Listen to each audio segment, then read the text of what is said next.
We have all heard that cardiovascular diseases cause more than half of all deaths on our planet, and that begs the question arises. What should we do about it? How can you protect yourself? What actions should be taken to reduce this risk and to live happily ever after? In this video, I will tell you about the basic things that everyone needs to know. If you know these things and follow these guidelines, you can have peace of mind. So watch the rest of this video. It's going to be very useful and interesting.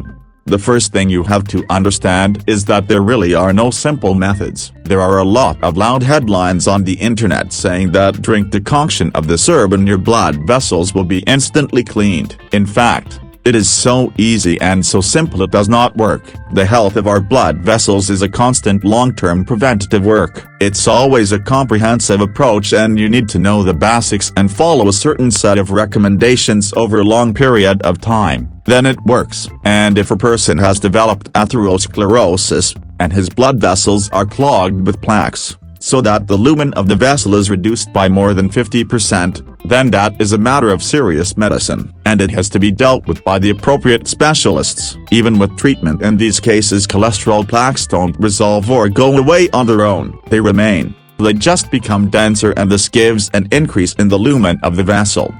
This is why it is extremely important to stick to the prevention of atherosclerosis. Why do blood vessels get clogged? What causes it to happen? In fact, this process is complex and multifactorial. It has many causes. For example, if you eat a lot of salty foods, you get clotting blood and fluid retention. So, as a consequence, the blood pressure increased. Or when we are stressed, we produce the stress hormone adrenaline and noradrenaline, as well as cortisol, and this also leads to vessel constriction and an increase in blood pressure. Situations like this happen all the time in our life, and every time we have this kind of stress on the blood vessels, microtraumas are formed. As a result, the vessel gets a certain amount of damage, and at that point, it swells up, and microinflammation forms. Then the white blood cells in that inflammation start to build up, and that's where the famous cholesterol comes in, because it also begins to actively adhere to this place, forming cholesterol plaques. And if you have formed a cholesterol plaque, then you cannot simply get rid of it. That's why it's important to take a complex approach to your diet and lifestyle, physical activity, and a lot of other things too. You have to know what to do. So what is cholesterol? Simply put, there is good cholesterol and bad cholesterol. Good cholesterol is high-density lipoproteins. The bad ones are low-density lipoproteins, and they are antagonists each other. If you go to the clinic and get a lipid profile test, I recommend everyone to do that. It's not difficult, and it's not very expensive, and you need to know what's going on there with your cholesterol. If you take a lipid profile, you'll see the following picture. It's going to say total cholesterol, and it's going to say high density and low density. That is, good and bad cholesterol. How do you analyze this? Medics used to say that a healthy ratio is 3:1. Now experts say that this is not the best indicator, because there is a more accurate index. This index of atherogenicity, it is calculated as follows. Total cholesterol is taken and high-density cholesterol is subtracted from it, and all this is divided by high-density cholesterol. The lower the ratio, the less likely you are to develop atherosclerosis. But here comes a very interesting point. The whole point is that if you have a good atherogenicity index, this does not guarantee that you will not have cholesterol plaques, and vice versa. There are people who have a bad atherogenicity index and still don't have cholesterol plaques, and still have no cholesterol plaques. Why does this happen? Actually, the atherogenicity index is only one factor. It is, of course, the most significant and shows the most likely picture, but it is not the only one. Another significant factor is blood pressure, something I mentioned in passing at the beginning of this video. In addition to how much absolute cholesterol is in your blood pressure is also important. That is, to keep your blood vessels in normal healthy condition, and to make sure you're not in danger of cholesterol plaques. You need to keep these two most important pillars in mind. The first is your atherogenicity index and the second is your blood pressure. And now more about how you can effectively influence all this to be healthy and happy. About cholesterol, of course, it is advisable to limit animal fats. not to abuse fatty steaks. Don't abuse butter. Some people say that, in fact, cholesterol is produced by our bodies. Therefore, there is no point in restricting it in our diet.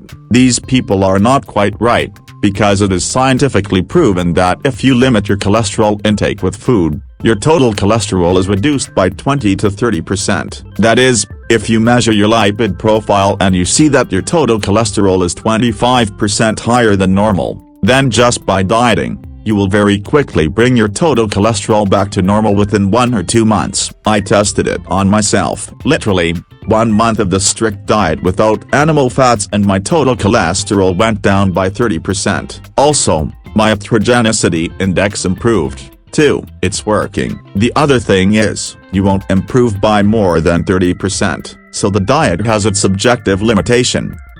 Let's go further with you. As we know, diet alone is not enough. You need to maintain healthy blood pressure. How do you do that? First, physical activity, because exercise is the best way to release a substance like nitric oxide into our bloodstream. Nitric oxide is a unique compound that actually makes our bodies healthier. It actually makes us healthier and allows us to live longer. Unfortunately, it is almost impossible to use nitric oxide with pills. It breaks down very quickly, so the most natural, normal and healthy way to get it is through exercise. The World Health Organization recommends at least 150 minutes a week of moderate physical activity or 75 minutes of vigorous physical activity per week. Intense exercise is when your pulse rate exceeds 120 beats per minute. Moderate exercise is when you, for example, take a brisk walk. These are not recommended, they are minimum values, that is to say, to perform at least this standard,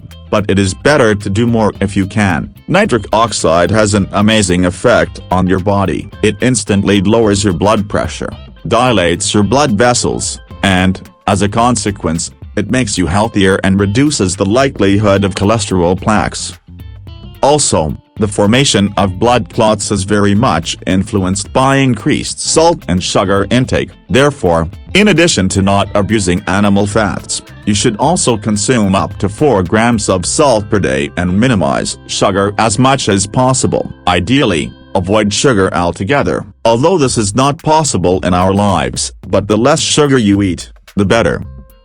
One more very important thing about our blood pressure that I just can't mention, because a lot of people don't know that, but please consider this. First of all, if you've never taken your blood pressure, take it. It will be good to know. Second, people almost always take their blood pressure wrong, even if you go to the doctor and it seems like the doctor should understand what he is doing. I don't know why doctors do that, but they tend to take blood pressure wrong. 2. You can probably understand them because there's a rush because there are a lot of other patients and so you can do it that way, simplistically, roughly, by eye. That's what happens in practice. The way people usually do, put on a tonometer, sit down, immediately measure and calm down, as if you knew the right result. No, the result will be wrong.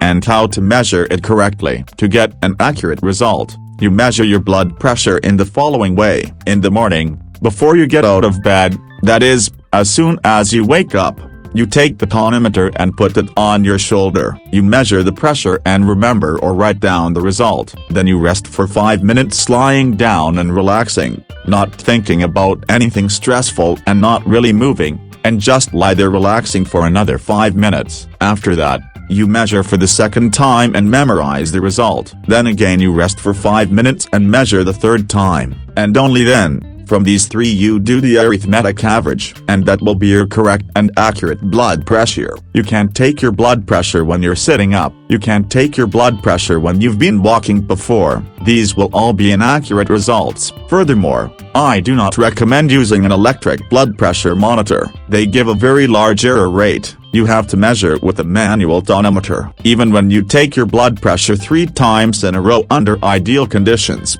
all 3 times in a row, it can be quite different, even with the manual tonometer. So, friends, to summarize, the secret to healthy blood vessels is actually very simple to understand. First, know your lipid profile and your atherogenic index. Second, If you have an elevated atherogenic index, then eat fewer animal fats. You can also add omega-3s. They're great for your lipid profile, but the atherogenicity index is only one factor in the development of atherosclerosis. It's also necessary to exercise, minimize your salt and sugar intake, and know what your blood pressure is. That's the most important thing to know. It is the cardiovascular system that determines how long and well we will live. This is very important. Friends, please write in the comments, have you ever taken your blood pressure or not? And if you have, what is your blood pressure? Thank you for your likes, comments, and subscriptions. At the bottom of the video, you will find a lot more useful information. All the best to you.